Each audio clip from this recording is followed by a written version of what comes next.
All right, now, even though you can stream most music these days, vinyl records are flying off the shelves. Adele's new album isn't even out yet, but pressing plants are hard at work to meet the skyrocketing demand. In fact, vinyl is so popular right now that it's getting hard for sellers to keep up, as you can see here, reported by the New York Times. I visited the biggest vinyl production plant in North America to get a closer look at the process. The tables have turned on the popularity of an old music favorite. We've now been met with a huge demand for vinyl records. That's right, vinyl is back. Well, for some it may have never left, but the numbers show there's a major spike in interest, and a new generation is hopping on board. In just the first half of this year, vinyl sales were nearly double those from the same period last year, with 17 million records sold, generating $467 million. And get this, that's more than double what CDs raked in. According to Anna Lundy, the store manager and head buyer at Grimey's Records in Nashville, it's about the experience that comes along with spinning vinyl rather than pushing play. They have a large object that they touch and hold in their hands and really have to sit and spend time with. You don't listen to records the way you listen to a playlist.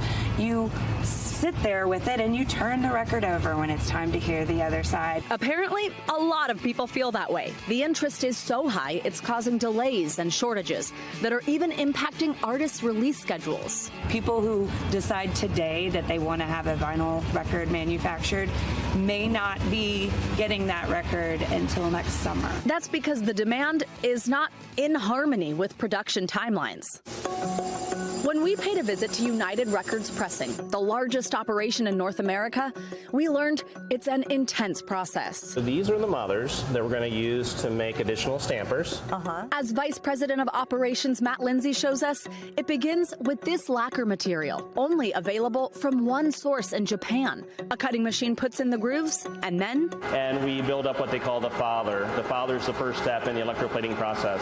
And that's a mirror image of that cut that you saw in acetate. The father? It's called the father. Yes. Like a dad? Like a dad. That's that. The fathers then are dropped down into the plating tanks where we're actually making another copy of that. And that's called the mother. Then we make another step called the stamper or the baby. So right now, with what's happening with the supply chain, how often are these running and making Every day. mothers? Every day. So we're running this 24/7 basically. And that's all before the actual vinyl comes in. So this is how it starts. This is how it starts.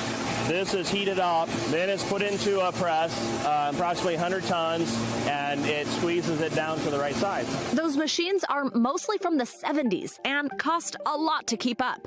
Companies are waiting for new machines, but those will set them back a few $100,000 when they're ready to ship. We're trying to do everything that we can. We're working additional overtime. We're working, as many weeks and days and months that we physically can to make sure that we're not slowing down that supply chain.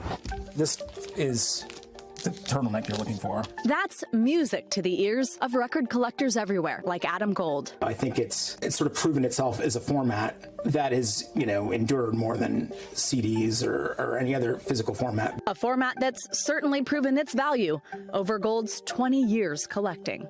This is a better investment than if I'd taken the money spent on this and invested it in like a basic stock portfolio, I wouldn't have done as well. That's just a testament to how valuable they've become. He said he's made so much money over the last few years because of how interested people are. We were in a hotel recently that everyone had a record player in there. Oh, I was too. And actually, in Nashville, when I did this story, they had that, and there were some for sale there. I'm thinking, hey, they're available here. There you go. Yeah. Good idea. All right.